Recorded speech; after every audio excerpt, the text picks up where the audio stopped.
Compressible flow tutorial number 16.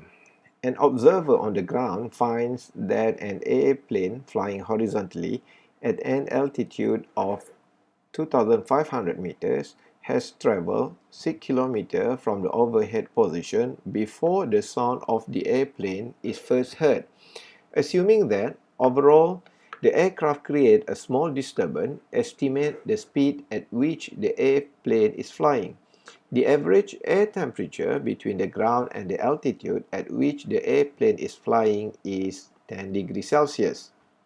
Explain the assumption you have made in arriving at the answer. We could calculate the speed of sound by using this equation. We substitute a value here. The temperature is 10 degrees Celsius, so we need to convert into Kelvin. So we have 283 Kelvin. And the speed of sound for this condition is 337.2 meter per second. And again, I hope you could draw the triangle of this aeroplane, and the alpha here can be calculated by having reverse tangent of 2,500 over 6,000 meters here, and we get the alpha is equal to 22.62 degree.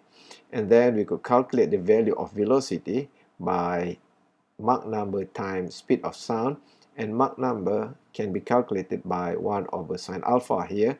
And see here, the speed of sound is already calculated here, which is 337.2. We do the calculation here, we could get the velocity of the airplane is 876.7 meter per second.